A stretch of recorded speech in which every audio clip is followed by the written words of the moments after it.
fanda kuna poma na banzemu Jeremie yo yaka ya banda dia que eu fanda kuna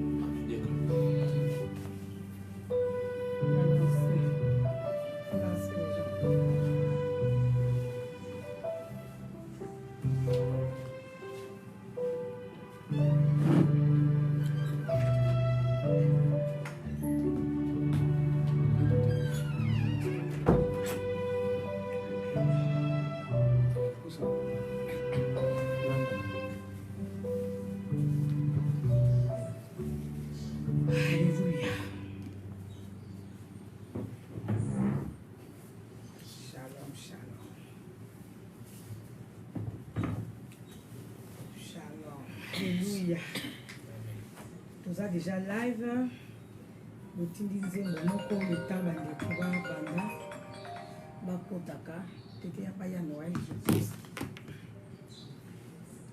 Alléluia. Allô allô allô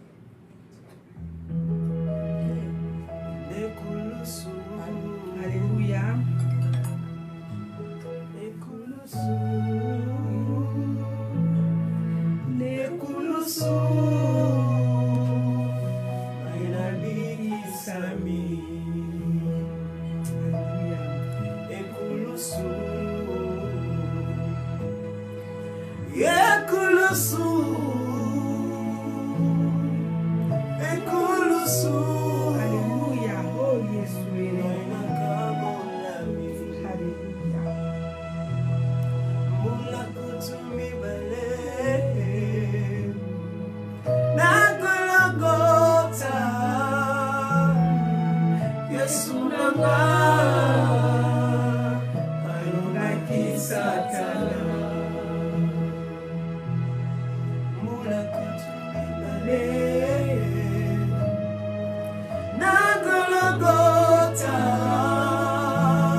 Katina mokili oyo babeta tolo basali bazambe kasinga na yebi katina mokili oyo ezali se na moto moko oya kufela kinga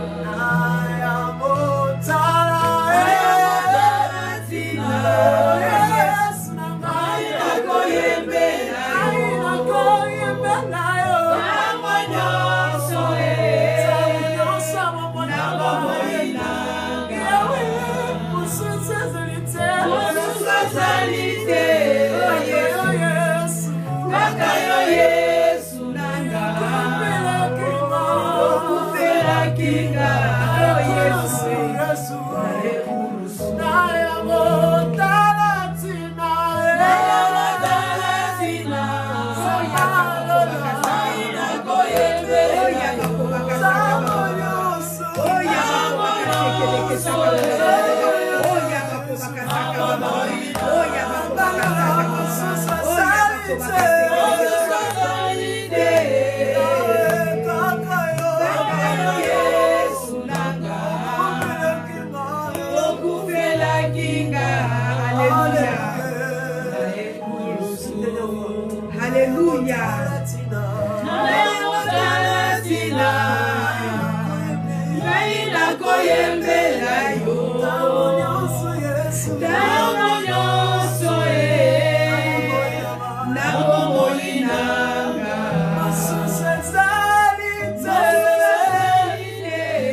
maboko na ngai Yesu.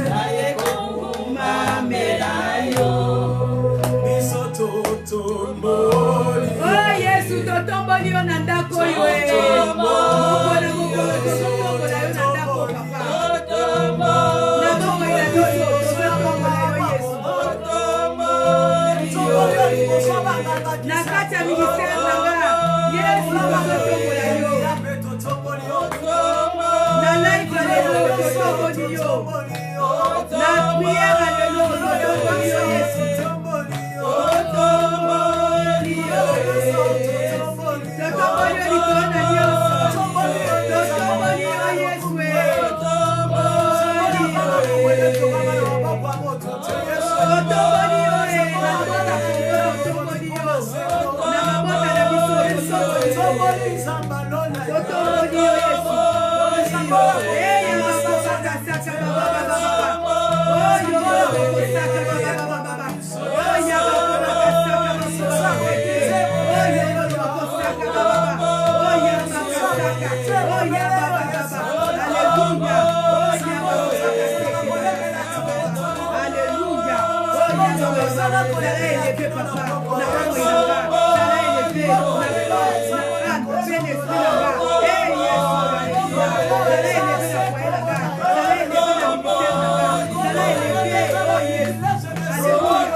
Quelques minutes d'adoration avant tout le programme. Encore une chanson, toujours l'attitude d'adoration. Oh Yabako Bakasaka Baba Baba. Oh Yabako Bakasaka Baba. Eh Yabako Bakasaka Baba. Oh Kabakasaka Baba. Oh Yesu soit combo. Oh Ezali Kola Bakombo Nyonso. Eh Yesu yo. Et dans la combo mokote l'équipe combo na oh Yesu. Nous fléchira lorsqu'on parlera de l'agneau. Eh Yeshua, touchez-nous fléchira lorsqu'on parlera de l'agneau. Alléluia. Il a réussi les noms. Alléluia. Oh Yeshua, eh Yeshua. Il a réussi les noms. Au-dessus de tous les noms. Alléluia. Oh, tout genou fléchira. Yeshua, tout genou fléchira devant ton nom. Alléluia. Tout genou fléchira. Alléluia. Il a réussi les noms. Au-dessus de tous les noms. Il a réussi les noms. Au-dessus de tous les noms. Tout genou fléchira lorsqu'on parlera de l'agneau. Tout genou fléchira lorsqu'on parlera de l'agneau. Alléluia, Hosanna. Alléluia. Alléluia, Hosanna. Alléluia, Hosanna. Alléluia, Hosanna. Alléluia, Hosanna. Alléluia, Hosanna. Alléluia, Hosanna.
Alléluia,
Alléluia. Oh, Yabakobakasaka.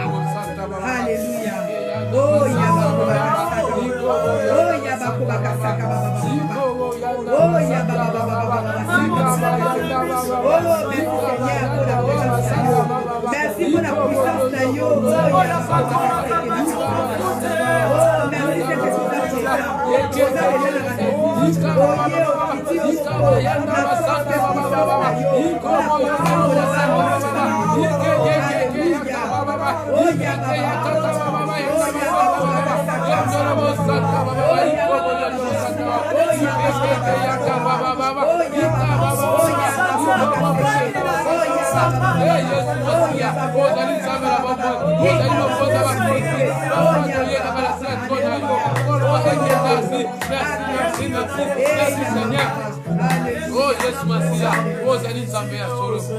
Amen. Amen.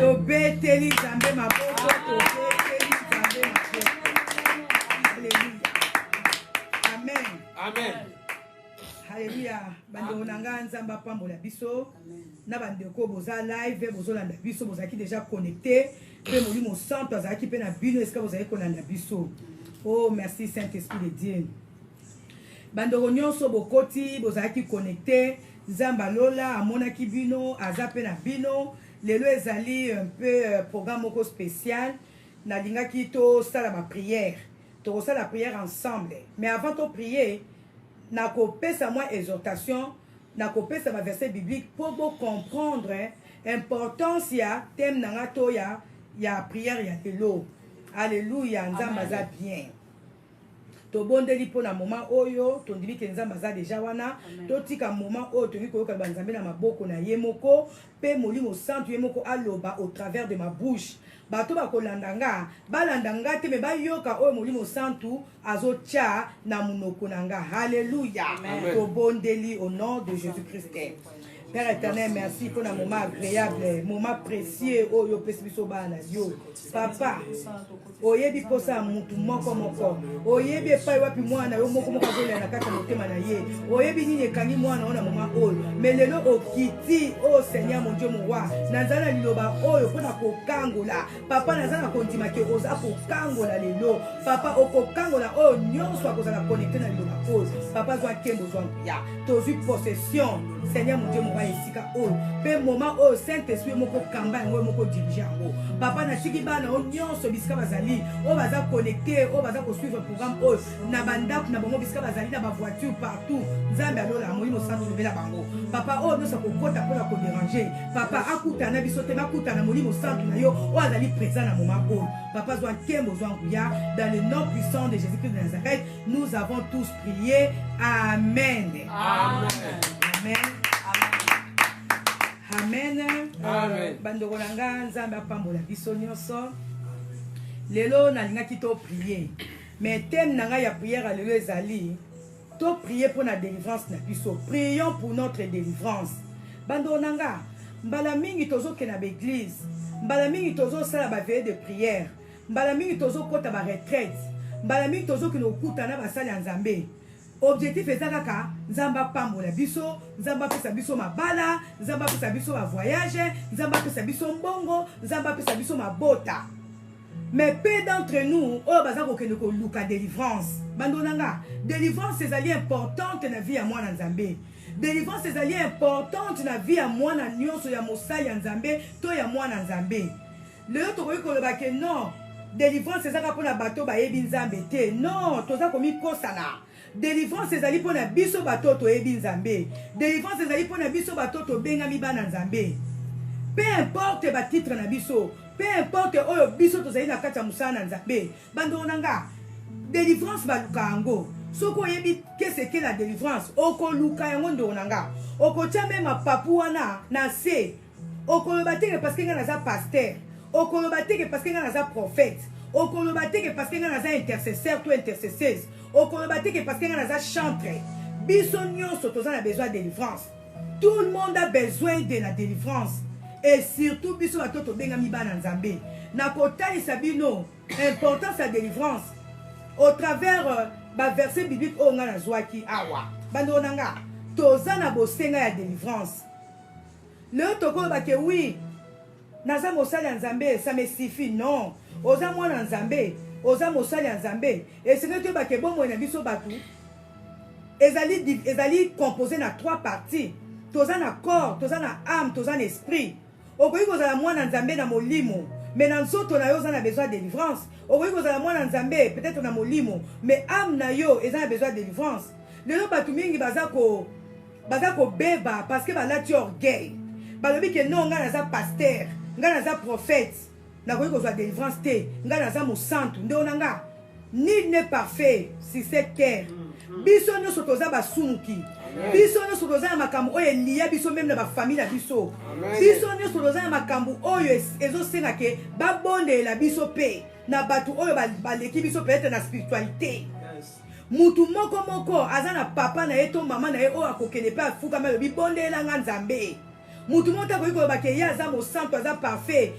Bandonanga nazomona ke lelo batu mingi même basali ya nzambe oyo tozali bango bazosepela kaka kobondela mpo na bato, mais bango mo bazoyeba te ke bomoi na bango mpe eza na besoin ya délivrance. Amen. Bandonanga nga nabondelaka mpo na bato, mais nazongaka mpe koluka oyo yanga délivrance parce que naza na nzoto, naza na âme, naza na esprit. Amen. Mutu moko ta koyeba kazali supérieur koleka, toza toujours na basupérieur liboso na biso. Okoki kozala obondelaka mpo na bato, bato baza kobika, mais yo moko oyebi toza lié quelque part, ou bien oyebi na oza lié mais oza na orgueil moko oyebi te nga na koki kenga ndonanga bomona te basala ya nzambe mingi oyo tozali tokoki mpe kobondela mpo na bato bapambwami, mais bango mo bazopambwama te, bango mo baza na bakomba, baza koyeba te ke bango mo mpe baza na besoin ya délivrance. Amen. Délivrance oyo toza yango besoin etant ke bato esengeli toyeba ke soki oza chrétien to mosali ya nzambe esengeli oyeba ke oza na deux natures. Ndenge Yesu Masiya ye moko azalaki mwana nzambe, azalaki nzambe, mais ntango akitaki na se ya mokili oyo azalaki na deux natures, nature humaine na nature divine. Na nature humaine ya Jésus-Christ nazopesa bino révélation. Amen.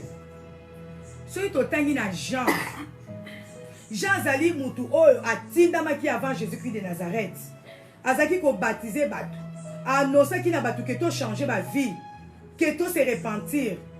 Mais tout ça va dire annoncer bango lobi eza na moko oyo akoya azali plus grand que ngai. Donc pour vous dire que Jean-Baptiste azaki ko baptiser batu, mais na mateya na ye abandaki ko reconnaître que zaki na mutu moko azaki plus grand que ye sengelaki ya.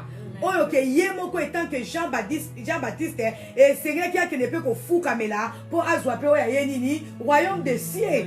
Mais ye abandaki ko te ya batu royaume des cieux. Mais ye moko pas comprendre que pour ya kota na royaume de cieux eza na mutu moko oya koya oya leki ye na nguya oya leki ye na pouvoir oya leki ye na bonzambe. Alléluia. Toza toujours na bato ba leki biso na bonzambe. Jean ateyaki repentance, Jean ateyaki bato ba se repentir, Jean ateyaki bato ba luka bokonzi ya likolo, mais ye moko ayebaki ke eza na mutu moko akoya après ye oyo ye sengelaki mpe akende vers ye po akota na bokonzi ya nzambe. Amen. Boyoka sur révélation mosusu ntango Jésus-Christ ye moko aye Jésus-Christ ayaki kaka na nature divine te. Jésus-Christ ayaki mpe tant que mutu mais azalaki nzambe. Akei na kati ya mai, akei liboso ya Jean, parce que Jean azalaki déjà na elembo oyo nzambe apesaki ye okomona elembo ya mutu oyo nga natindi lokola mokonzi po abikisa bino. Ntango Jésus-Christ akei ko se présenter liboso ya Jean alobi asa yebisaki na bato alobi aza na kati na biso oyo aza mokonzi, aza na kati na biso oyo aza libérateur, mais bokoyeba ye ntango bokomona elembo ya molimo santo ekozala likolo na ye. Tango Jésus-Christ, oh merci Saint-Esprit pour la révélation. Tango Jésus-Christ a qui se présenter liboso ya Jean. Kolombo oyo nzambe alakaki ke ekozala elembo molimo santo yo na nzambe mobiki so nga na tindi. Aye kokwea likola Jean yoki somo, Jean bangi, alobi Yesu, mokonzi, yo ndozali mutu oyo toza kozela po tokota na bokonzi ya mokolo. Amen. Yesu azalaki mwana nzambe, amiyebaki ke ye moko azalaki nzambe, mais ayebisi na Jean, alobi te, epesa meli yo kaka nde obatize nga ngai moko nakoki komibatize te yo nde opesa meli yo obatize nga bande otobetela nzambe Jésus Christ akokaki mpe koloba non nazanga moko mwana nzambe naza nzambe nakoki mpe komibatize alobi te ngai moko nakoki komibatize te esengeli yo nde obatize nga Jean ayokaki somo Jean abatizaki Jésus mais Jésus azalaki na bakapasité nyonso ya komipesa baptême mais akomprenaki ke avant ye eza na mutu moko oyo esengelaki abatize ye ezolakisa biso nini na nzela lite oyo nazwi révélation eyi kolakisa ke ata oza mosali ya nzambe ata oza mwana nzambe ata oza na nguya yango ya ndenge nini esengeli toujours yo ofukama to okende koluka mpe oyo yo ezali lobiko eza na mutu oyo akosambela yo mpe parce que tokokaka te oyi koza mwana nzambe moza na eloko moko oyo yo moko okoki kosala te esengeli mutu mosusu asengela yo mawa ya nzambe to bolamu ya nzambe.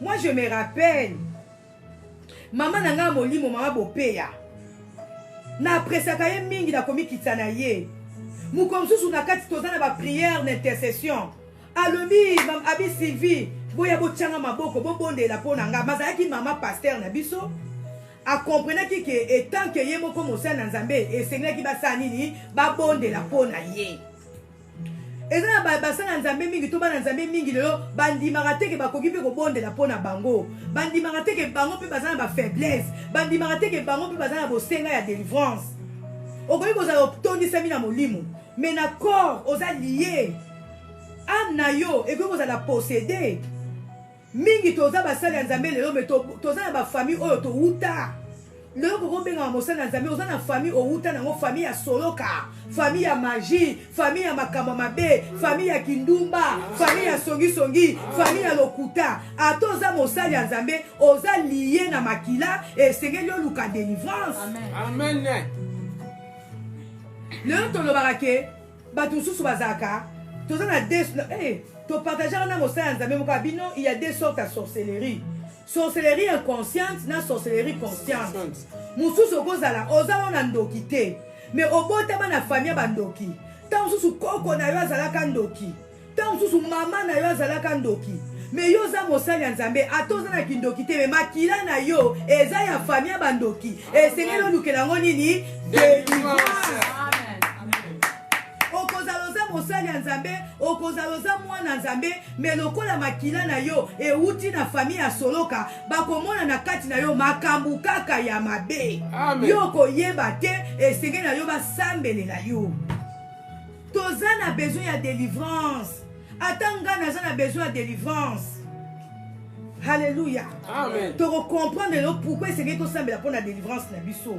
kozala na biso bana nzambe esifir te kozala na biso basali ya nzambe esifir te toza toujours lié même na banzoto na biso même na baâme na biso même na baesprit na biso esengeli tozala délivré. bando na nga délivrance eza nini?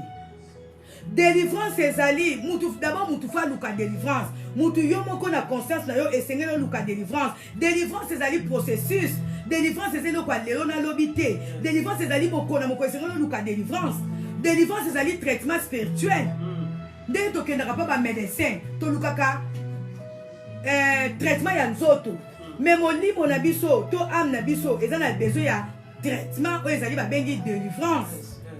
Alléluia. Amen. Okozala oza libre na nzoto mais na molimo na yo oza lié na molimo na yo oza possédé na molimo na yo oza envoûté. Alléluia. Amen. Okoki kozala osambelaka mais oza kosepanouir te. Pourquoi? Parce que quelque part okangami na eloko moko oyo ekanga yo oyo yo moko ozoyeba te ke esengeli oluka délivrance nango. Toza na besoin ya délivrance physique toza mpe na besoin ya délivrance spirituelle. bando nanga soki oza délivré na spirituel te ata oza rempli na Saint-Esprit okobanda kosibir baconséquence ekozala makambo moko ndenge bible ebi na biso quelque part mabe na boyi kosala yango nde nazali kosala bolamu nalingi kosala quitter. Alléluia. Amen. On peut se retrouver que oza mwana nzambe oza kolinga kosala bolamu mais oza kosutuka kaka ozosala mabe. Oboyi kokosa mozo kweya kaka na bisuma kokosa. Amen. Oza mosali ya nzambe oza kokweya na bempidicité na balokuta na bakimoyibi parce que yo yebi na yo teme eloko ekanga yo oza na besoin de défense. Amen. Bato mosusu bazosala mabe eza teke mpo balingi mabe wana bazosala tu basala mabe wana te me bazokosutuka bakwei na mabe wana me bazoyeba teke esengeli na bango basala nini baluka délivrance. Alléluia. Totanga na 1 Thessalonicien tobandi mateya na biso tokokota na baprière lelo naza na équipe banonanga avant na ya awa na live biso moko tobongamaki déjà tozwaki ta intercession tozwaki ta ya louange tozwaki ta ya adoration parce que toyebaki ke moment oyo ezali moment moko spécial. Amen. Alléluia. Tozotanga na 1 Thessalonicien. Oh Yesu. Totangi na 1 Thessaloniciens 5 na verset 23.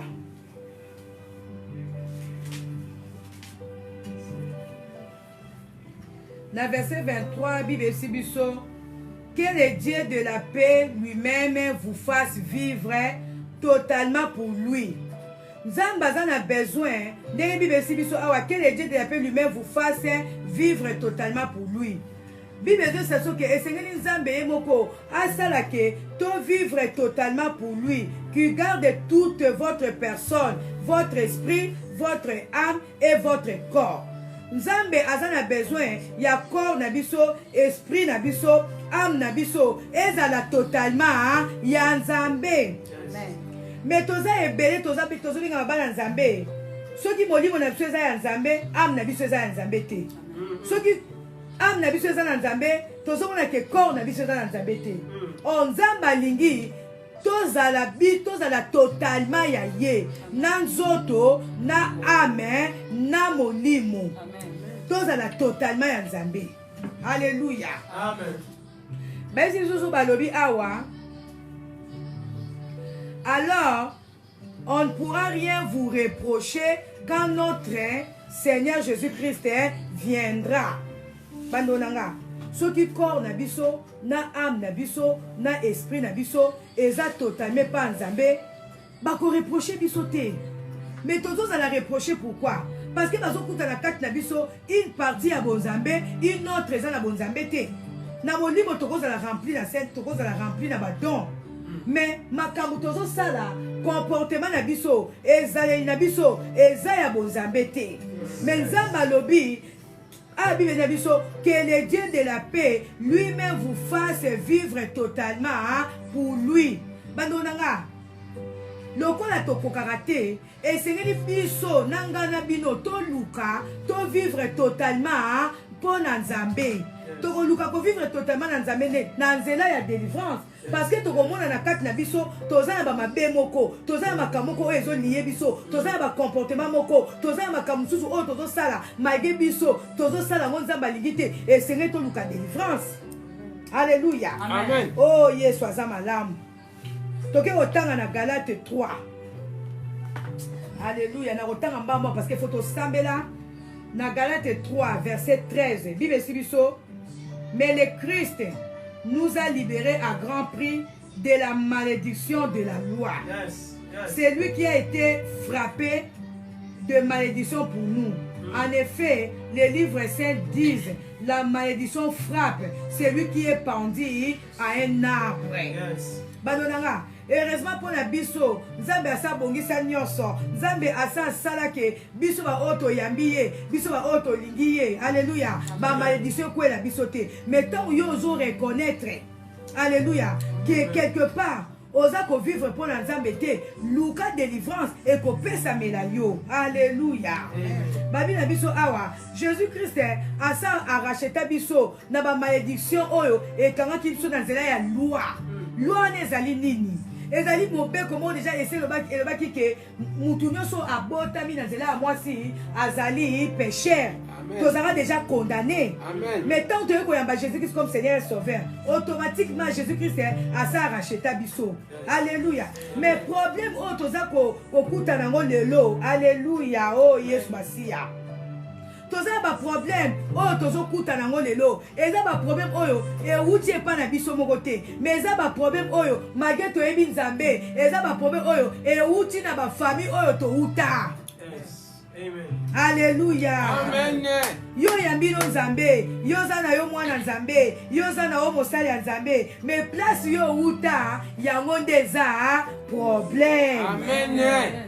Mais esengeli o reconnaître yango kolobaka ateke nga naza mosantu parce que eza na baréclamation eza na makambo mosusu oyo batangela bino batangela biso soki yo nanga toluki délivrance te tozala kaka bato toza kosambela nzambe muke muke topusani muke muke tozongi nsima muke muke tokwei muke muke bato babanda koreprochaka biso pourquoi parce que tozolinga kosala mabe te mais makambo oyo biso tokute nango oyo toza koaffronte kolandisama na ba oyo tohérité na bafamille na biso yango ezosala ke tozala reproché. Alléluia. Soki bozosepa matin oyo botianga bageme avant tokota na baprière il faut nasisa makambo oyo avant tokota na baprière. Alléluia. Baproblème mosusu tozokuta nango ezali baproblème oyo mosusu eza naloba neti ya makila génétique nde babaka en bon français. Makila na yo ebimeli na famille nini makila na yo. Alléluia. Sikoyo esengeli tolukaka délivrance même makila oyo tozomema na banzoto na biso eza na besoin ya délivrance. Alléluia. Bible esi biso o Yesu Masia tozo hérité ba masumu mususu ba conséquences mususu ata yo za na nzambe soko sali violence na bonzambe te okomona ke malgré za na nzambe mais ba bazo kutoka na mabe ba bazo kutoka na ba problème ba bazo kutoka na makambu pourquoi parce que o luki délivrance te tozo te ya nzambe tozo sambela nzambe tozo senga kaka nzambe pambola biso tozwa libala nzambe pambola biso tozwa misala mais ndonanga après avoir kozwa musala oyebi nini kolanda yo après avoir kozwa libala oyebi nini kotumsu na kati ya libala après avoir kobota oyebi nini kodéranger bana oyebi nini kodéranger bana kobota na yo parce que oluki kaka délivrance oluki kaka bénédiction mais oluki te okata baracine okata oyo ekoki kodéranger yo. Alléluia. Nzambe apesa o musala wi mais oyebi olingi koyeba te na famille na bino est-ce que bato nyonso basalaka malamu bato nyonso bazwaka mosala bango mpe pambwamaka bato mosusu mosala bango esukaka na nzela te yo o Yesu. Alléluia.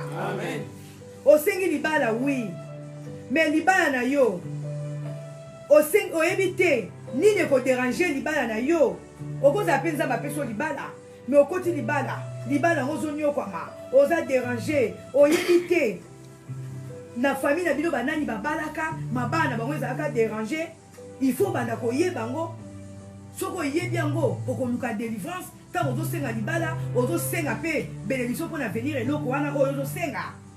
Alléluia. Totanga na Deutéronome 5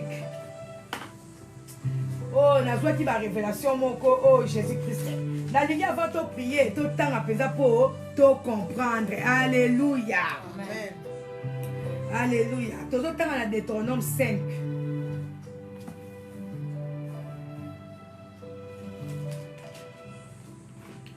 na Deutéronome 5 verset 9 à 10 tocomprendre la révélation oyo nzambe apesi nga na 9 à 10 Bible esi biso ne te mets pas à genoux devant ces dieux ne les adore pas en effet le Seigneur ton Dieu c'est moi et je suis un Dieu exigeant.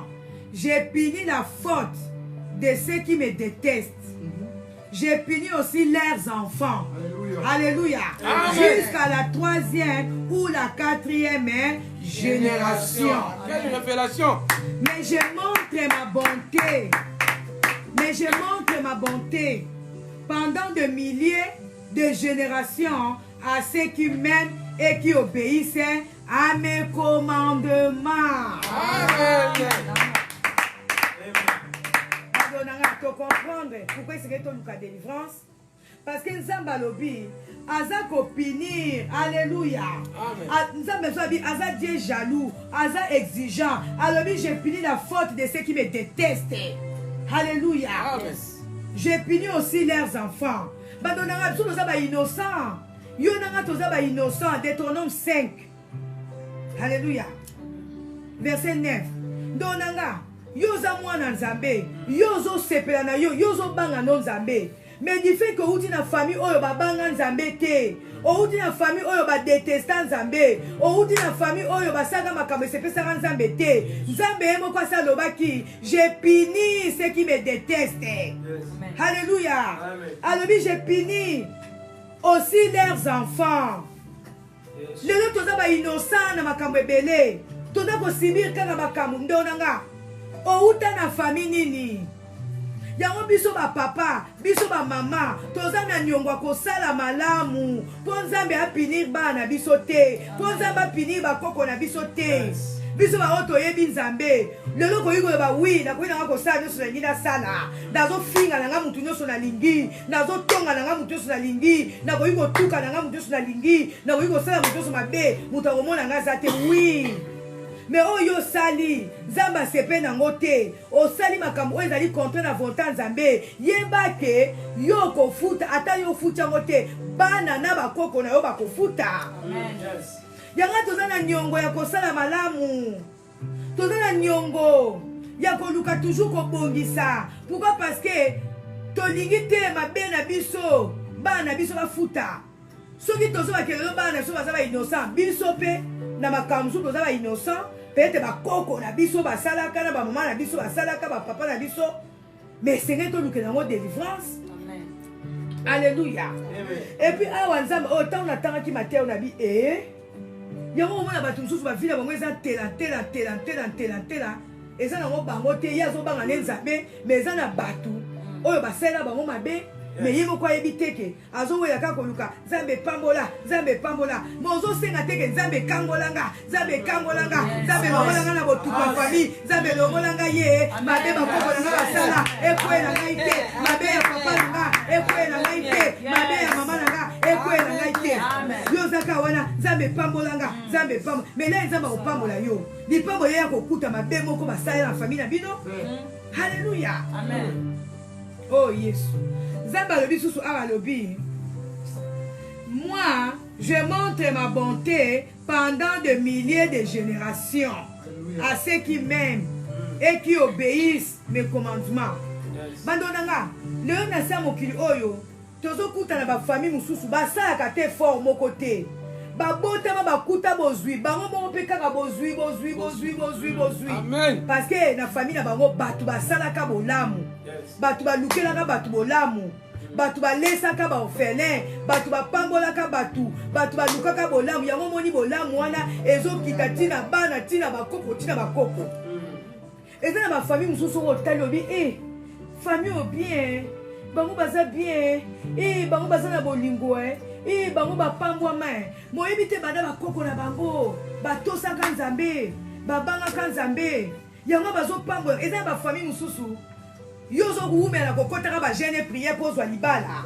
Bango libala eza kaka boye na poisa. Amen. Ozo sala ba jeune prière. Oluka musala, ozwa musala, mais bango misala ezokoya kaka boye na poisa. Amen. Parce que eza na batu balonela ka bango bolamu. Amen.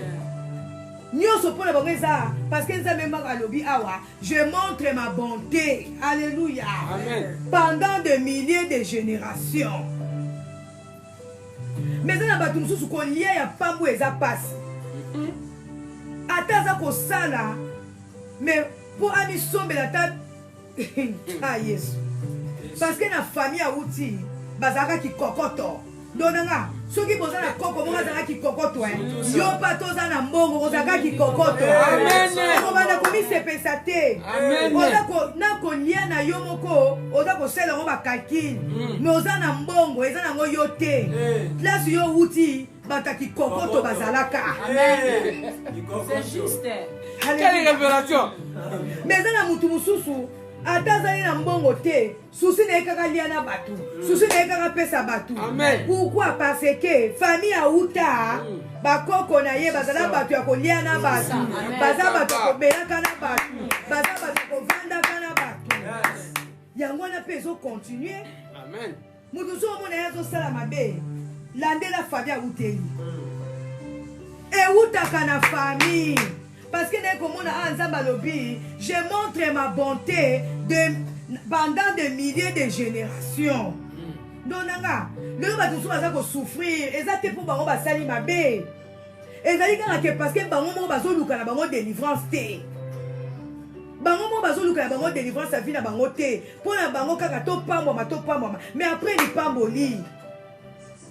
Alléluia. Tous a besoin de délivrance. Mais pour yon dit qu'on soit délivrance, et c'est aux amoutons commis qui ça pour reconnaître que non, en dehors na yo ko za mosali nzambe, oza pe mutu, oza na mai na makila, o uta pe na famille wana ezaka ta msuna nzambe te. Alléluia. Amen. Alléluia. Amen. Na sepela mingi muko msusu. Na yabi ba pa mo na Chicago. Na zalate, na bimi na ye. Tant na ye na bien bolimbisa ngai babie mama komi tumsama te to yamba mikaka lokwa yo tozalaki déjà bana bakipaki biso déjà bana batunaki biso baguna biso déjà mama tozalaki à l'aise babi mama merci ozala te tosanti ka neti ozalaki nayokaki ese onabi ngabi babi mama bana bazwa c'est que bana nga basi ba comprendre que soki mupaya ye so faut tourner ya komela o tourner ya ko donc nga eza banda ko musu bando kedai ba tuno mai ba opeso mai te. Amen. Amen, c'est juste. Ba opeso mai te. Alléluia. Siko tangu yo mama to papa oyebi ko pesa ba pa ya mai te bana baza komona bana pe ba hériter bako bazo kola nango na bakoko na bango mais lobi soki ba bisi bana na bana na bakabarate to kamwa toka moite parce que famille ba uteli ba yebi ko poser ba nima ya komela. Donc ça balobi je montre ma bonté pour ceux qui obéissent à mes commandements.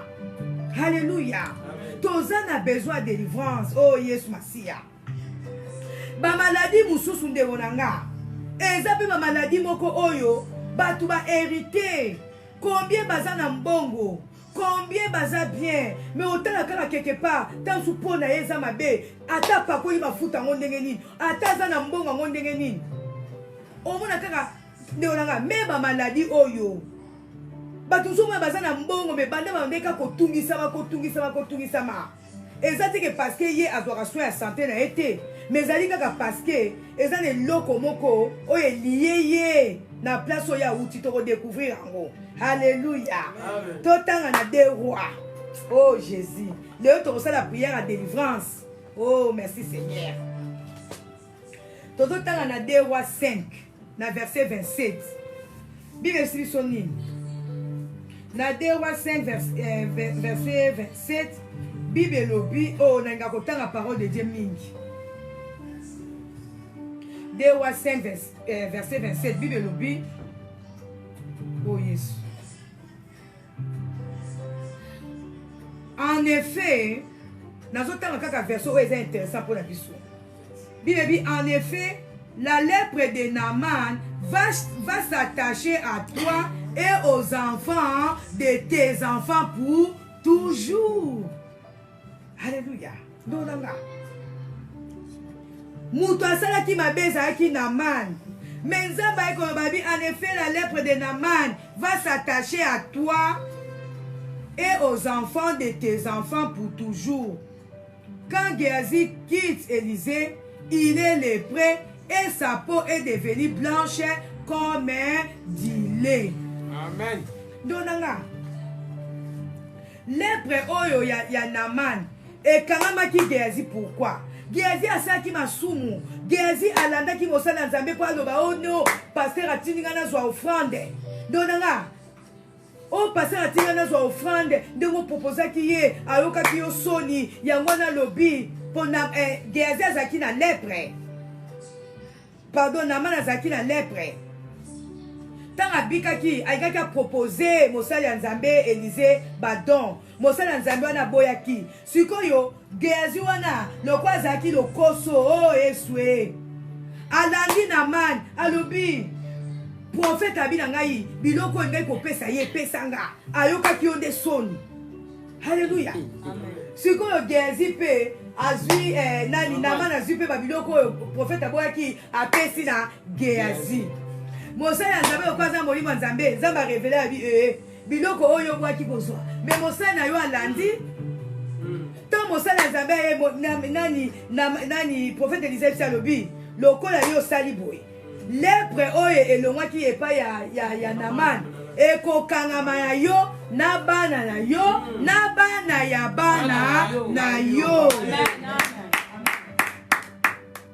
Donanga toluka délivrance sikoyo yebisanga awa Géasi ye moko mutasaki masumu na ye mais Nzambe mpona kanda lobi lepre wana oyo ya Naman ekokangama yo na bana na yo na bana ya bana na yo. Donanga est-ce que bana ya Géasi basaki problème sikoyo na ye comprendre que ata mwana Géasi akobima prophète un jour mais aza déjà na loi moko oyo ekondane ye ke lepre moko ekokanga aza mwana.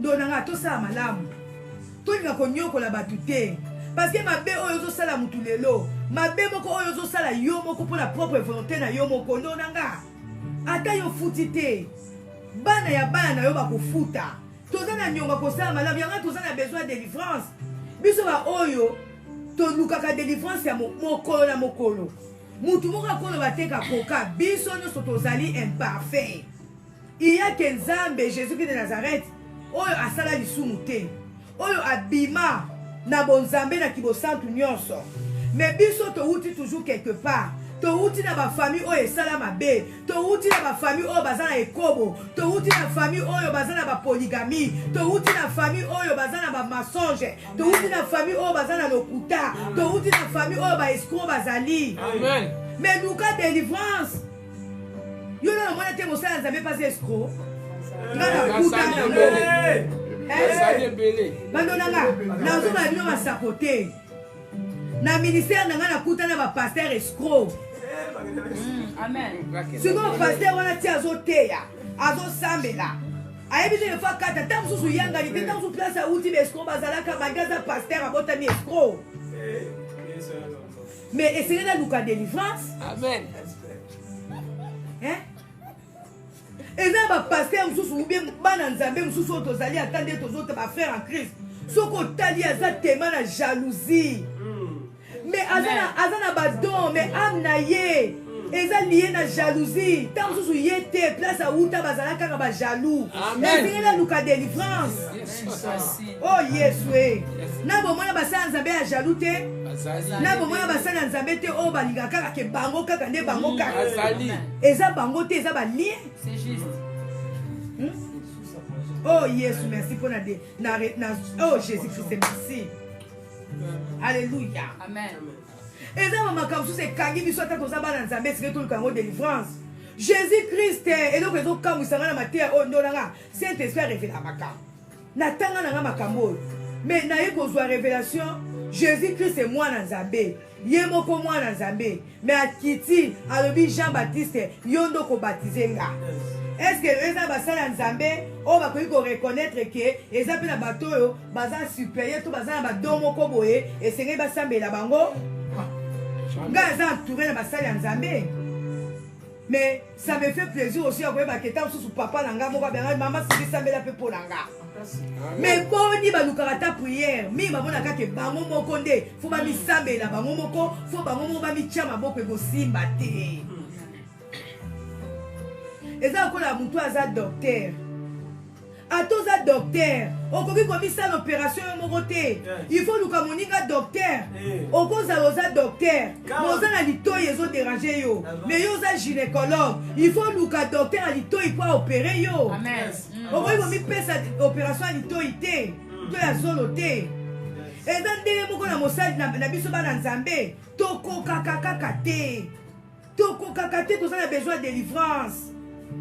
lelo église ya nzambe ezokufa. Pourquoi? Parce que biso bana nzambe na basala nzambe tozomona ke tokoki tozoluka badelivrance na biso te. tozanga bato biso kosala badelivrance mpona bato moko biso moko. Est ce que toza baparfait? Bafamille touteli eza malamu, bafamille touti eza malamu. Mais tant que yo posa bazo ko réclamer yo eza eloko moko ezokanga nzoto na yo, eza eloko moko ezokanga âme na yo, eloko moko ezokanga esprit na yo. Oza na badon moza lié et c'est toluka délivrance. Alléluia. Soki yo moko koyi komi baptisé te, pourquoi yo moko pe to batengai pe le pasteur bondela pona ngai naza na ba mauvais sort, bondela pona ngai na monike naza kosala makambo oyo nga na lingi te. Mais orgueil déjà ko empêcher biso to luka délivrance. Alléluia. Oh nzamba za bien. Mais esenge to yeba ke nzambe na biso arracheta ki biso to luka kaka délivrance bandeko na ngai. To luka délivrance na nzaya makila na Yesu. Et que écoutez dans mon biso de côté, ceux qui te reconnaître kaka ke toza batu mabe, ceux qui te reconnaître kaka ke oh Yesu toza influencé na makambo moko mabe o esama na ba famille na biso. Alléluia. To betela nzambe maboko. Et Seigneur to prier pour la délivrance na biso. Alléluia. To ne ko tanga mbangu oh na tika na 3 versets va to kota na prière. To tanga na Abdias. To tanga et là, tu sois au Abdias c'est ça wapi. Tu sois éviter que Abdias c'est ça la guerre. Amen. Alléluia. Totangi na Abdias 1 verset 17. Bible dit sur Abdias. Alors, ceux qui seront toujours en vie viendront se réfugier sur la montagne de Sion. Ce sera de nouveau un lieu saint et les familles de Jacob reprendront leur pays. Bandonanga, Bible lobi ani. Ceux qui seront toujours en vie. Donanga, yo zana bomoy, yo oyebi nzambe, yo yo comprendre lo balelo. Alléluia. Babi bakoya ko bata mapanzambe. Tangu yo comprendre que et senge na yo ko luka délivrance, ndonanga senge ko luka délivrance. Babi awa, ce sera de nouveau un lieu saint et les familles de Jacob reprendront leur pays.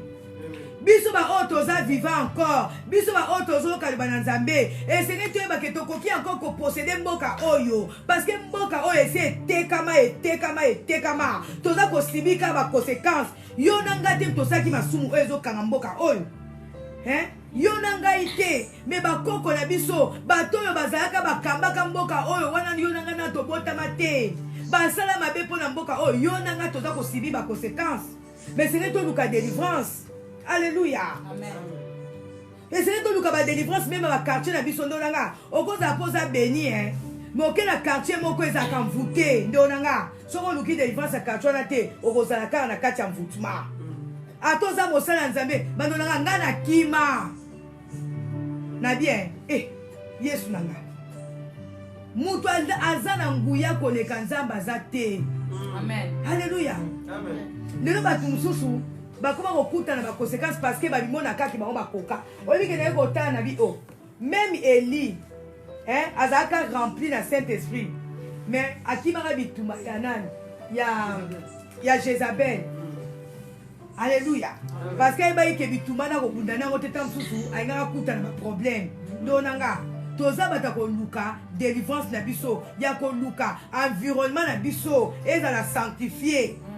Ce qui environnement tu as sanctifié te ndonanga. To kozala posséder. Atoza molimo o mona ke ozo bunda kaka. Alléluia. Et sengeli to luka délivrance. Alléluia. Amen. Baloni awa. Alors ceux qui seront toujours en vie viendront se réfugier sur la montagne de Sion. Ce sera de nouveau un lien saint. Donc awa Sion oh Yesue. Ezali lié ya salina yo.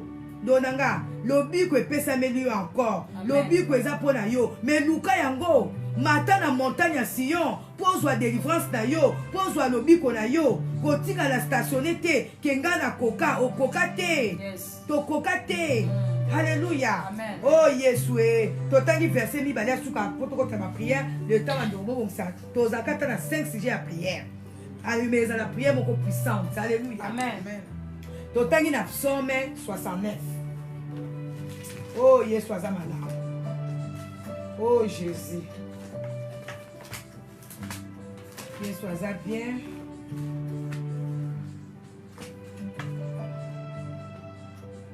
Toujours tant dans la psaume 69.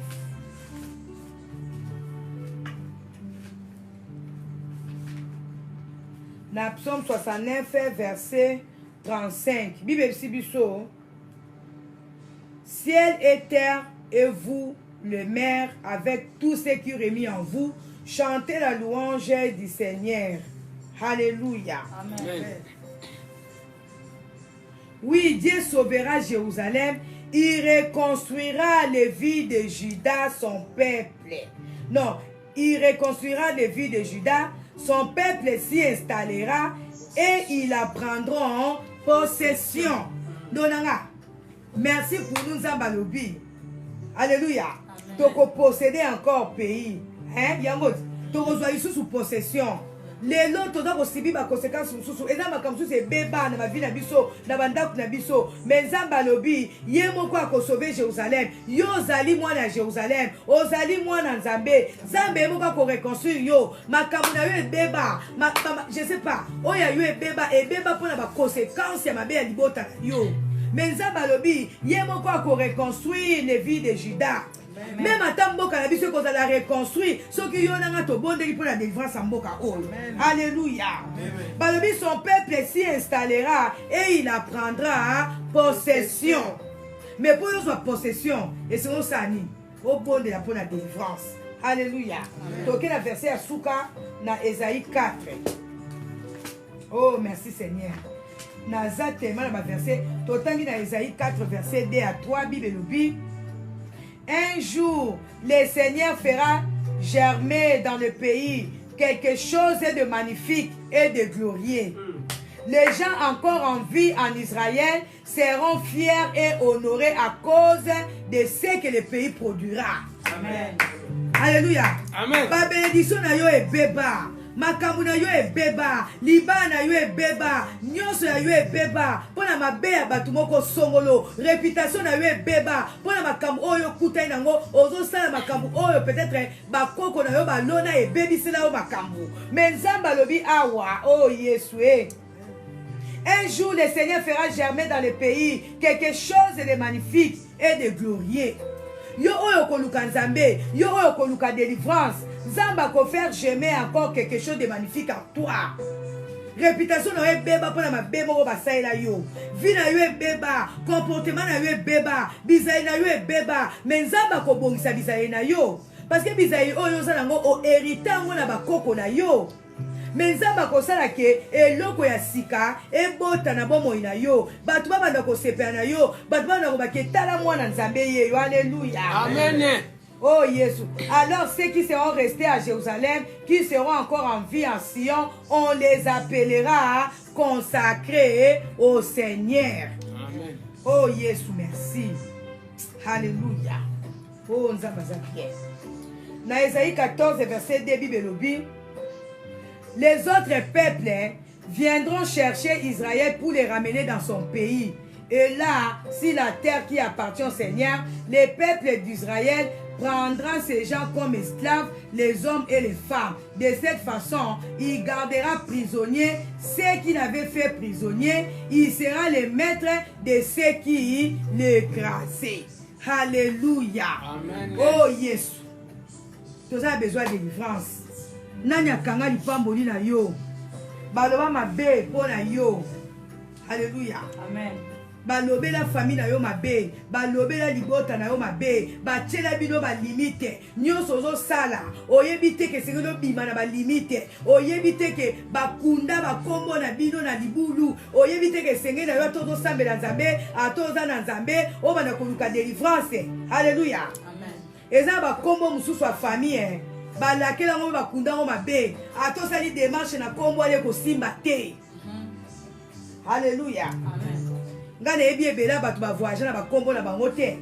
parce que ba kombo wana balakela wango déjà mabe eza na kombo wana so okende yango na ambassade ekozwa visa te kombo wana so okolukela yango mosala okozwa mosala te bato mosusu bachange bakombo bato mosusu bakenda koluka misala bachange bakombo alobi mpenza ngai naboyi nanga kombo oyo kombo eza kombo ya mabe ndonanga eza na bakombo mosusu mwa opambwama nango eza te parce que eza bakombo moko bavandela kombo moko balakela mabe kombo moko basakrifia esengeli kosalaka meme délivrance ya kombo alleluya oza liye tantu na kombo oyo ozomema kombo oyo ozomema yango ekangi yo luka délivrance ya kombo na yo ndonanga le nom c'est la personne même en question.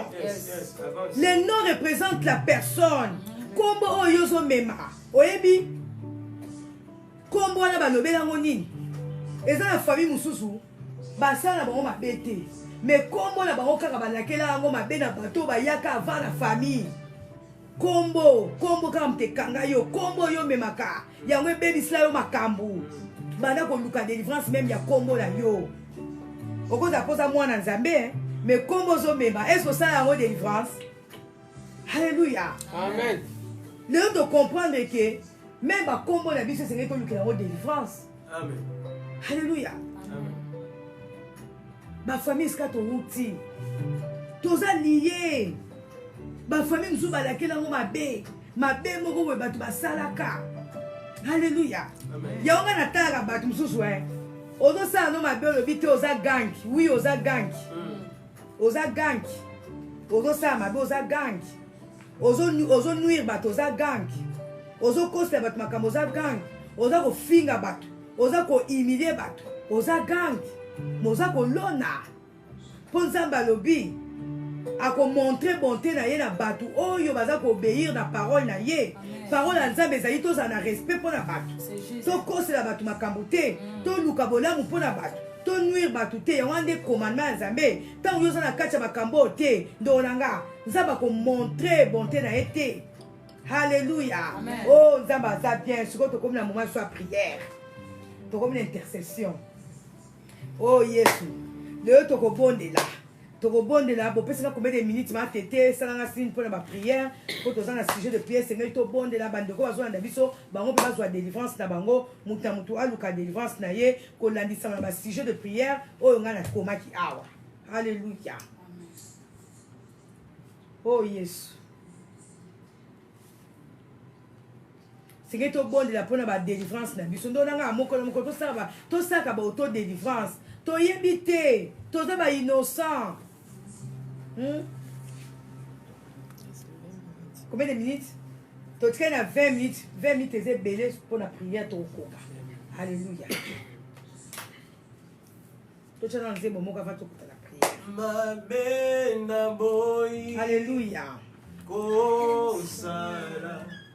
Yangonde nazali kosala Ola munayi kosala solo na kokite. Oh Yesu, oh nzambe yoka biso mawa. Yesu yoka biso mawa. Yesu mabeto boyi. Yango kaka nde tozosala. Okomane ezali foti na biso te. Eza na bakoko na biso basala mabe papa. Baboti na biso basala mabe. Bakoko na biso batambola mabe. Yango ata toza na nzambe toza kosutuka kaka tozosala mabe oyo tozolinga te. Yesu oyo yoka biso mawa.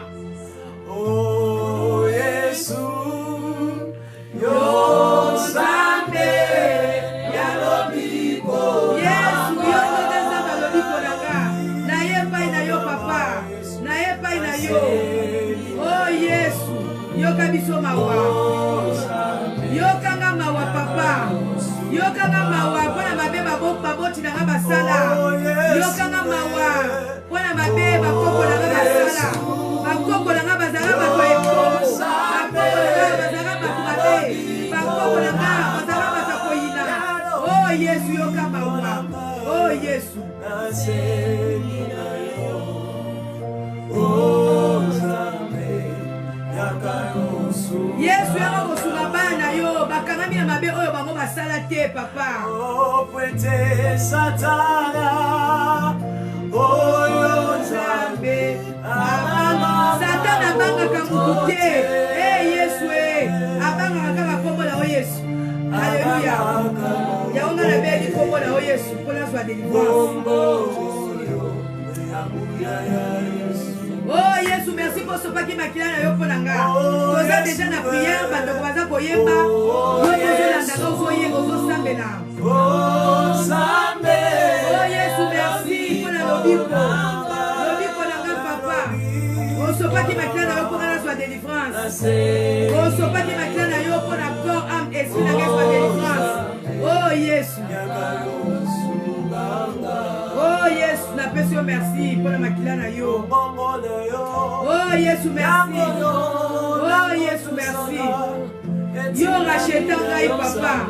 Olongolanga na boumbu papa. Olongolanga na malédiction ya famille. Oh Yesu, naza rachete. Ozotangela nga sunga te papa. Oh Yesu, merci pour la makila na yo. Oh Yesu, merci.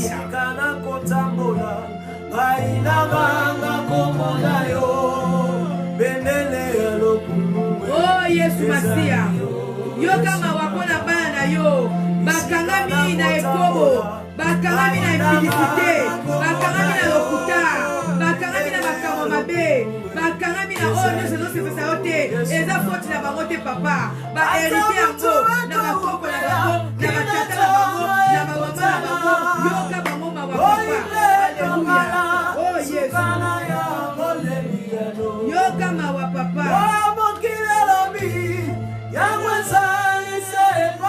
Oh Yesu, yoka mawa. Toye pai na yo. Oh Yesu, toye pai na yo. Oh yoka libota na nga mawa. Yoka bandeko na nga mawa. Oh Yesu, yoka bana na nga mawa. Yoka biso mawa papa. Toza kuta na problème. Toza kuta na problème. Oh biso tozalité. Oh Yesu yoka mawa. Oh Yesu. Kwasa na wezali. Tozala tout entier pona yo. Corps, âme, esprit na biso ezala pona yo.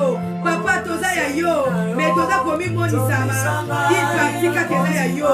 Mais parti mosusu eza ya yo te. Nzambe yoka mawa. Yaka kokangola. Kangola papa. Alléluia.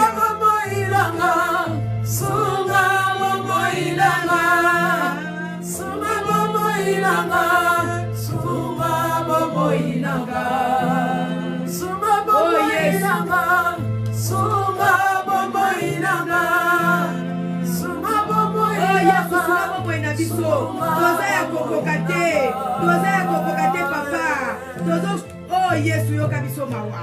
Tozosala mabe liboso na yo. Maloba na biso mabe, misala na biso mabe, bakomportement na biso mabe. Oh Yesu yoka mawa. Sunga biso papa. Yoka biso mawa. Yoka mabota na biso mawa. Yoka basali na yo mawa. Eh Yesu yoka mawa. Alléluia. Oh Yesu. Oh Yesu oyo. Lelo révélé biso nazali loba na yo. Esengeli tozala tout entier mpo na yo. Corps, âme, esprit na biso ezala mpo na yo. Mais Yesu toza komimonisa makaka molimo eza mpo na yo. Mais banzoto na biso eza mpo na yo te. Âme na biso eza mpo na yo te. Nzambe kangola corps, kangola âme, kangola esprit. Alléluia. Oh Yesu. Oh Yesu, alléluia.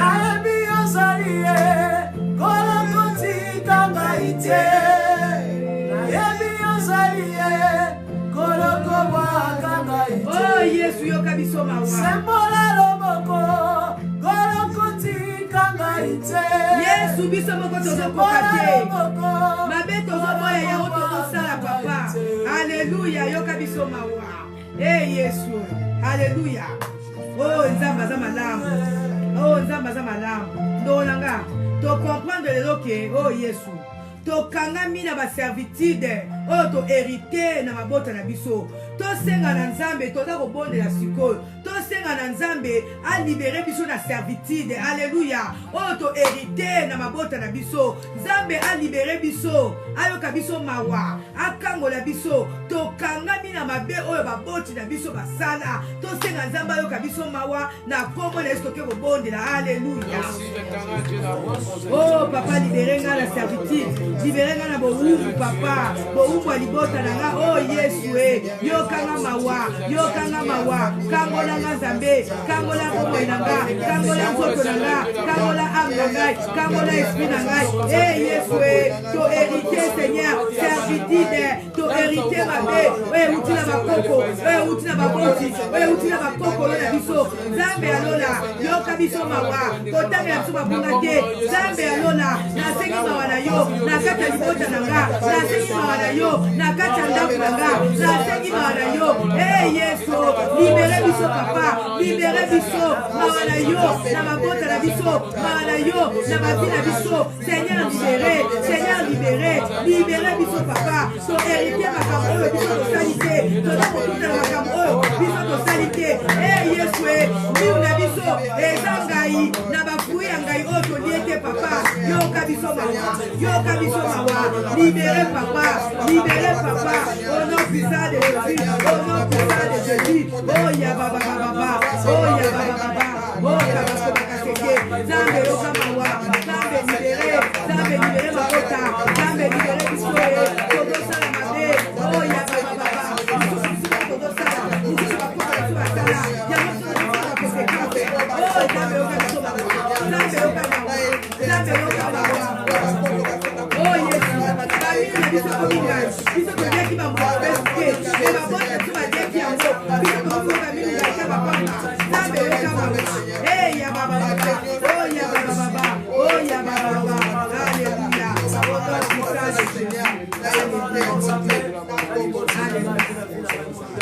Eza na makambo mosusu baplanta na bafamille na biso. Eza na makambo mosusu balona na bafamille na biso.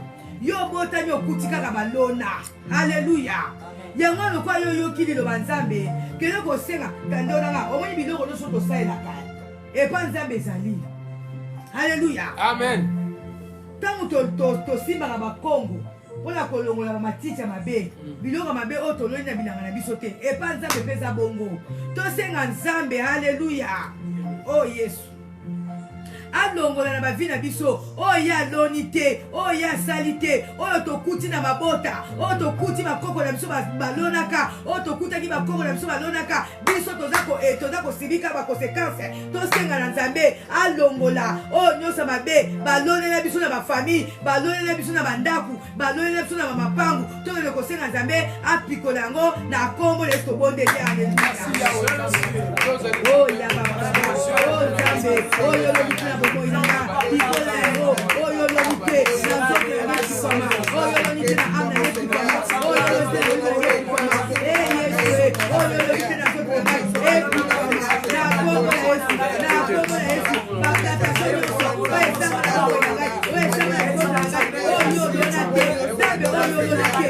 Yesu, ekikama, ekikama. Na kombo na Yesu, au nom de Jésus, au nom de Jésus. Oh ya baba, oh ya baba, eh ya baba, oh ya baba, oh ya baba, oh Nzambe, oh ya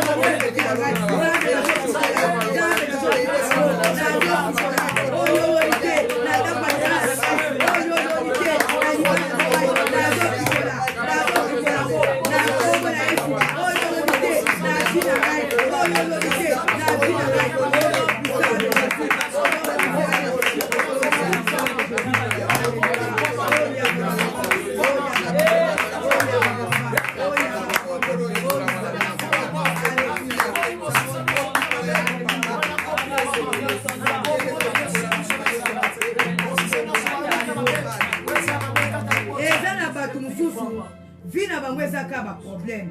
bazokutana makanga na baproblème baproblème bazokutana yango ezali parce que bato na famille na bango bakoko na bango na bapa balona mabe yango bazokutana kaka na baproblème yango tokende kobela komba Yesu Masiya alleluya alongola o baproblème nyonso oyo ezala transféré na bomo ya bana Nzambe alleluya yo osali no eloko moko te me mabe moko basala na famille na bino yango ezosalaka mabe kaka ezolanda yo baproblème ezolanda yo tosenga na Nzambe alleluya alibere mabota na ye alibere bana Nzambe akangola biso na baprise ya diable na baprise ya ténèbre basala mabe biso tozosibika baconséquence tosenga Nzambe alibere au nom puissant de Jésus tobone oh Père éternel papa na senga libere ngai na baproblème nyonso le o nazokuta yango na bomoi na ngai Nzambe alona nayebi te nini baboti yango basala nini basoko yango basala komai nakuta ya baproblème Nzambe alona na sengo libere ngai na baproblème na baproblème nyonso oyo nazokuta yango na nzela na ngai na libala na ngai na makambo na ngai na misala na ngai Nzambe alona na sengo kangola na sengo kangola au nom puissant de Jésus au nom puissant de Jésus au nom puissant de Jésus oh ya baba oh ya baba oh ya baba alléluia baproblème nyonso oyo nga nakutaki yango ntango nga nabotamaka ezabalola baproblème wana influensaki na ngai na banégativité Nzambe naza kosenga naza koli kosantela yo odétruit oyo nyonso yo osala te olona te otya te na bomoi na nga oyo nga nakuti nango nazela kobotama na ngai nakata libota na ngai nabebisi yango nazela ya puissance na yo Alléluia. Oh.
Nettoyer organe nyonso nzoto na biso makila na Yesu nettoyer oyo nyonso bandoki basala dépôt na banzoto na biso alléluia alléluia oh Yesu Masiya bena makila na Yesu nettoyer motema na yo motema mabe msusu osala ngo eza yo te uta na bakoko na yo na ba mama na yo oh Jésus-Christ de Nazareth Seigneur Jésus-Christ abeli makila na yo sukola motema na ngai motema na ngai za peto liboso na yo papa na lingina za peto liboso na yo na sengi Seigneur motema na ngai za la digne de toi na lingina sala malamu na vie na nga na lingina za la mwasi malamu na lingina za la chrétien malamu na lingina banga yo na bizale na nga na etambo na nga Yesu makila na yo oyo sopaki na ngoma gogota soki ezala ba famille na nga bazalaka mabe nga na boyi kozala mabe nga na sengi za malamu oh Yesu makila na yo esukola corps en paix esprit na ngai makila na yo elongola oyo loni pe na vie na ngai makila na Yesu elongola oya baba o kabakasaka kabakobakasaka makila na Yesu elongola ba maladi elongola dépôt satanique. Seigneur mon Dieu, mon roi, makila na yo, écoulez la carte makila na ngai, makila na o Jésus, écoulez la carte makila na ngai, longola, oh Dieu soit héréditaire, oh Dieu soit ma paix, oh Dieu soit énergie makila, oh yes masia, makila na yo, écoulez la makila na ngai, makila na yo, nettoyer, regarde notre corps de ngai, makila na yo, longola, un mauvais sort, longola, il a gagné ma paix, longola, non soit ma paix, pour ça, Nicolas famille na ngai, pour la David na ngai, yes makila na yo, makila na o Jésus, et que le nettoyer, et que le nettoyer, au nom puissant de Jésus, oh Yababa, makila na o Jésus, et pour la forme na ngai, et pour la âme na ngai, et pour l'esprit na ngai, na likina na la boue entière sur toi, pour na geza la peau na yo, molimo na geza la peau na yo, et Yesu, âme na geza la peau na yo, na kombo na Yesu, au nom puissant de Jésus, alléluia, oh Yebakasaka, alléluia. Nagi to ko briser ba lien, alléluia. Ba lien o ekanga biso na ba famille na biso, ba lien ya mabe, ba lien ya botutu ya malchance, ba lien ya soloka, alléluia. Ba lien ya makambo mabe, o elia biso e uta na ba famille to uta. To briser ba lien, to senga nzambe, na nzambe olimo na ye, a briser ba lien. Oh nyonso elia biso na nzambe ba kombo to mema. Alléluia. Ba kombo to mema, to éviter ba to ba pesa to ba kombo, ba saka makambo nini ba saka ya mabe. O elia biso na ba kombo, to ne ko briser ba lien, ya ba kombo to da ko mema au nom puissant de Jésus. To bonde ya alléluia.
Puissance créative ya Nzambe. Alléluia.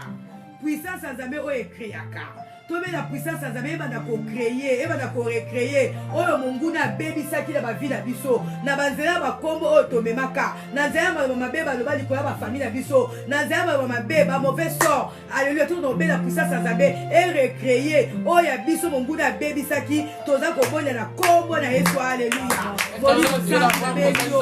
Ya ka ko recréer. Oyo sanga ba bebisaki. Na nzela kombo na mema. Na nzela ba mabe. Na nzela ba méchant. Zambe alona, na bebi bolito na yo, recréer, conquista, oh, na bebi na vie na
Jésus Christ tanga kufaki bien kazaki mwana nzambe molimo na nzambe ndelanda ki na kunde kene ko bisaye tokobela molimo santu alanda oya biso bakunda molimo santu alanda epai babema bilamba ndenga okabela batu su bilamba yo bita bakena bakunda ngo opesa batu bambongo batu bakena bakunda bambongo na yo oyebi te batu mususu bakunda bafoto na yo bakunda bamema biloko na opesa yo koyi kokoma te me molimo santu aza na kapasité aza na pouvoir parce que Jésus Christ batiaka libanga ya monene balobi libanga oyo toza kotia mpo abima te me molimo santu alandaki Jésus Christ na kunda mpe asekwaki tozobela molimo santu alanda nyonso ya biso bakunda basuccès na biso bakunda bénédiction na biso bakunda nyonso ya biso bakunda babénédiction na biso bakunda tobela molimo santu alanda ngo akende kobimisa ngo epai bamema ngo epai bakunda ngo bamema bilamba na biso bamema bafoto na biso molimo santu alanda akende kobimisa ngo na kombo na yesu bonekise alleluya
confusion na kabangula ya biso molimo santu atia confusion na kabangula ya biso bango na bango batutana bango na bango bapazana nde totangaki toyebi histoire ya Josaphat banguna ya Josaphat basentratuaki bango na bango yo vandi oyebi te eza na bato basalaka bacomplot eza na bato bazoyina yo oyebi te eza na bato bazosala mabe contre oyebi te eza na bato bazosala bazobomisa baplan mabe contre yo yo senga na nzambe atina confusion na kabanguna nzambe alola apanza makita nzambe alola abebisa oyo nyonso epai wapi bamema kombo na yo na bamboka na basimetiere na banzela na bacarrefour nzambe akende kobebisa oyo tokonguna sali au nom de Jésus.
Banguna biso bakozala pris na ba propre piège na bango. Amen. Biso to kota ba piège na bango te, bango ba kota ba piège na bango.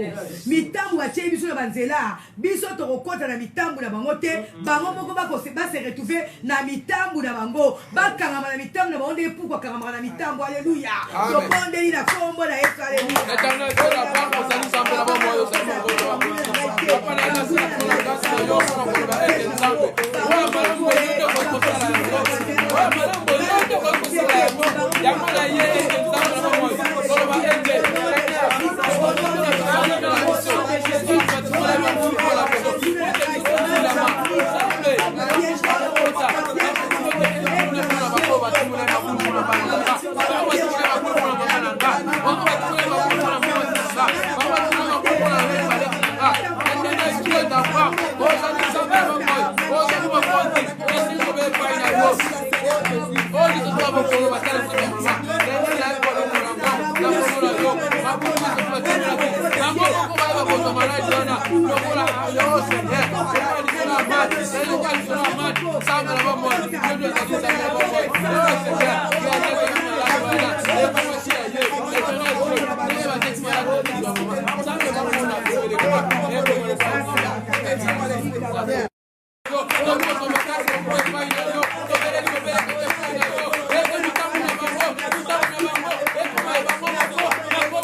Merci. Zabo a Kangoli, Zabo a confondre, Zabo a renverser, Zambe oya saike banguna biso, bawo bakama ba pope pêche na bango, to no pesa Zambe merci, na oyo sa saili biso, na akoma estone nzaka alléluia.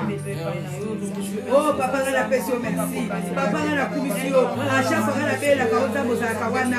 Merci Seigneur mon Dieu pour la kokambola ngai, merci pour la délivrer ngai, merci Seigneur pour la kokambola bandeko, merci Seigneur pour la confondre banguna biso, merci Seigneur pour la kosala ke banguna biso bakanga na propre piège na bango. Papa tu as dit dans ta parole que mi tombe à mon côté et dit à ma droite, moi je ne serai pas atteint de mes yeux seulement, je verrai la rétribution des méchants. Et Zabalola on l'obliga la koyoka solité mais banguna na bango ba koyoka soli. Oh Seigneur mon Dieu pour na la kokoya te bango ba kokoya na mitambu na bango na kokota te bango ba koma mitambu na bango na kombo na Yesu que mi tombe à mon côté et dit à ma droite, je ne serai pas atteint. Seigneur mon Dieu, mon roi, tu as dit à ta parole, même si l'ennemi venait comme un fleuve, l'esprit de l'Éternel les mettra en fuite.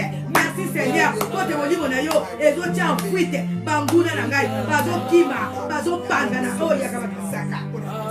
Oh Seigneur mon Dieu, mon roi, rien que la ombre nangai, oh yabakosaka, banguna bazo pandana, bazo kima mbangu. Oh Seigneur mon Dieu, mon roi, l'esprit de l'Éternel les met en fuite. Mon dit mon azambé, et toi tu es banguna nangai en fuite. Na kombo na Yesu. Bazo kima, ça qui est dans bango, moni monayo, désolé dans bango, oh ya baba, que ton ange pour chasser tous mes ennemis, comme cela est écrit dans ta parole, que compétence de l'éternel pourchassera mes ennemis. Oh yes Masia, ange na yo, pourchasser ma bouna nanga, na kombo na Yesu. Alléluia.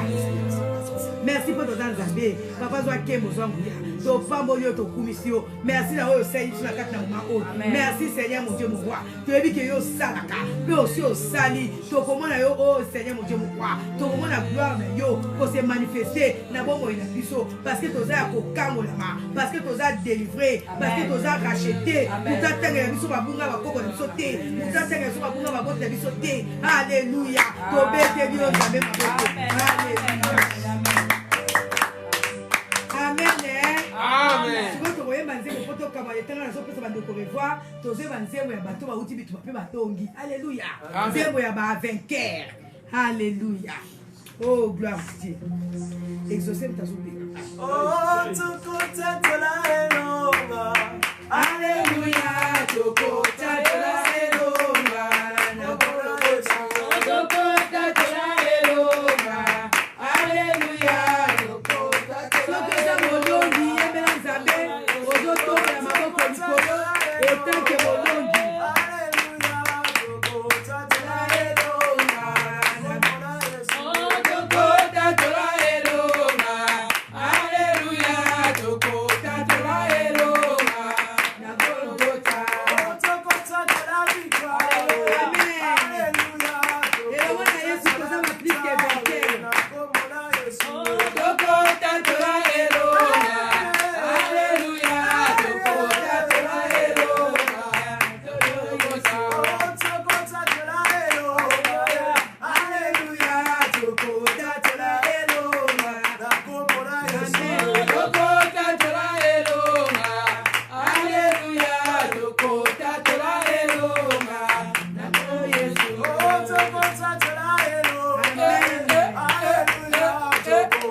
Saint-Esprit a touché yo. Eh. Alléluia. Amen. Moi c'est David, azo a malédiction. Dans moi David tellement azo bine la Yesu. Abi yo roi ozo kasoni to zo bine Nzambe. Soki moni wa Nzambe saisir yo. Alléluia. Amen. Et son nom bosana. Amen. Parce que lo côté liboso Nzambe wana. Amen. O kaisika ke nzoto eza nango mabele ya pamba. Amen. Ha, soki pesa le bine la mutu asala yo. Bina. Bina. Yes. Lolendo te. Amen. Ana bina la Yesu. Amen. Amen. Beteli Nzambe. Maza bien na moni bande ko bakota ki na ngina pesa mbote. O soki komi makamnanga na zo pesa bande ko mbote na moni Francis Kamaimon na tante Louise Zamba pambola yo na moni bande ko bozaki belé. J'espère que vous êtes béni et l'on a biso. Alléluia. Oh Yesu. Magi mola pambola ma na zo pesa mbote mbangu na bandeko bao balekaki déjà Nzamba monaki bino na pesi bino mbote. Bishop Guy Mongalo kenda wapi Zamba pambola yo. Lili Dimukimbu Zamba pambola yo. Arsenal Barbara Zamba pambola nazo tanga bakobo parce que toza balongi. Alléluia. Amen. Biso tosisi na live menga na suna programme moko na butu. Voyez ça programme moko privé. Toza suna prière. Alléluia. Balobi prier sans cesse. Litungwa comment de comment mbolo ezaka pasi nga no bengo kama mbolo. Alléluia. Wara oh pesa su wara zi ende kolanga. Chiaka kiafuta. Nzamba pambola Pino Rolin Zinga Nzamba pambola na mwengi bande kozuwa kota ki Konista ma ville Nzamba pambola kuna na Turquie. Boza ebele bozala ki live na biso boza béni. Alléluia. Donc muke toi no sala boye so ki epesa melinga to sala prière pour pesali to no bondela bolanda kaka biso te. So yebso toza ko prier, toza ko yemba, toza ko adorer, toza ko louer bino pe bozola na biso bosala de même. Alléluia. Amen. Toza ensemble na molimo. Clarisse, Clara, Pambolama, Laetitia, Kabashi, vraiment bozala ki ebele. Oh ba kombo na moni susute Nzambe akanisela bino. Tokomona na bisusu soki Nzambe apesi biso grâce. Nzambe so asala biso grâce. Tokosala ba prière. En tout cas mikolo na lingi tosala ba prière ebele ensemble. Laetitia Kabashi na tangaki Tante Louise Pambolama na Hollande. Alléluia. Tante Louise Pambolama pesela ngai papa Frank bambote ebele, pesela nga baridi bambote, batu nyonso bambote.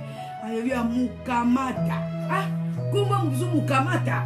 Ah, Nzamba pambola biso. Alléluia. Laetitia Kabashi, Bishop Mukoko, Nzambe a pambola biso. Bandeko bolekaki bakombo na monite mais Nzambe amoni bino. Nde tokutani prochainement soki Nzambe asibi ngai na ko annoncer po tozala ensemble. Bye bye. Nani bolini? Oh, Nzambe na ngai. Donc équipe na nga babi senge pena pamka bango. Nazo pambo, sele fumu na pamboli yo.